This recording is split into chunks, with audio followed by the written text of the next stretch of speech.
Malaria किसके कारण फैलता है?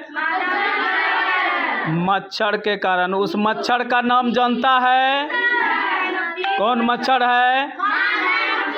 मादा एनोफिल मच्छर, है ना, यानी फीमेल एनोफिलीज, है ना। एनोफिलीज मस्कुटो होता है, उसमें भी फीमेल यानी मादा। मादा का मतलब महिला। मच्छर में जो महिला प्रजाति होगा एनोफिलीज का, उसी के अंदर रहता है वो मलेरिया फैलाने वाला जीवाणु, ये सूक्ष्म जीव, जिसको बोलते हैं प्लाज्मोडियम वाइवेक्स। क्या बोलते हैं? चूंकि ये प्रोटोजोअन्स है। क्या है? प्रोटोजोअन्स है। ये प्रोटोजोआ के कारण मलेरिया फैलता है, ठीक है। जैसे बैक्टीरिया के कारण कोई रोग होता है, हैजा, उसी तरीके से चेचक जो होता है वायरस के कारण होता है। तो मलेरिया जो होता है वो प्लाज्मोडियम वाइवेक्स के कारण होता है। और उसको वाइवेक्स को फैलाता कौन है? ले जा करके मादा एनोफिल मच्छर, है ना।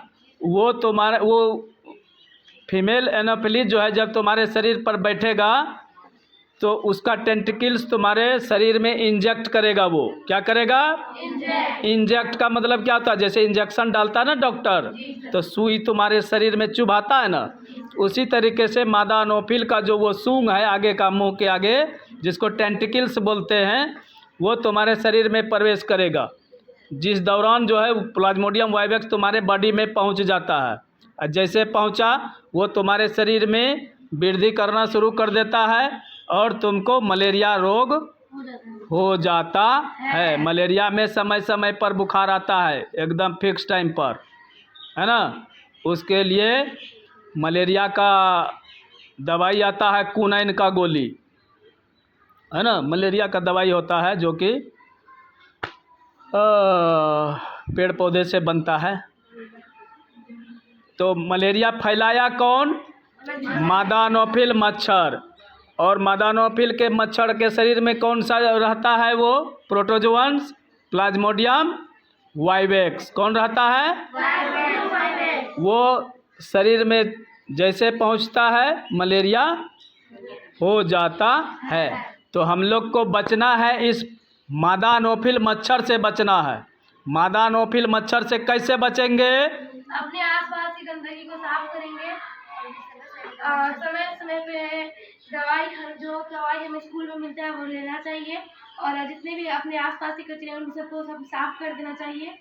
ठीक है, अपने आसपास जो है घर के आसपास सफाई रखना चाहिए। क्या? गड्ढा नहीं रहना चाहिए घर के आसपास। पानी का गड्ढा जो जमा हुआ रहता है वो नहीं रहना चाहिए। नाली नहीं रहना चाहिए, खुला हुआ ढका हुआ नाली रहना चाहिए, है ना। और साफ़ सुथरा समय समय पर जो है दवाई का छिड़काव घर के आसपास में करते रहना चाहिए। इससे हम लोग मलेरिया से बच पाएंगे।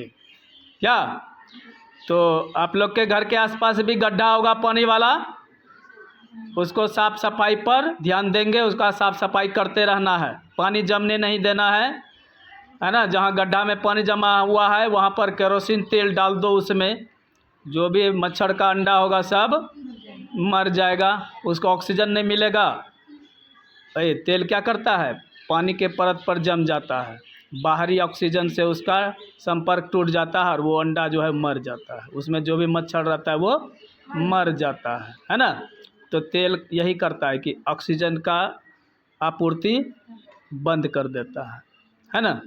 तो इसलिए हम अपने आसपास की सफाई करते रहेंगे, गड्ढा में पानी नहीं जमने देंगे, नाली खुला नहीं रखेंगे और साफ़ सुथरा रखेंगे आस पड़ोस को। ओके, चलिए ठीक है, थैंक यू।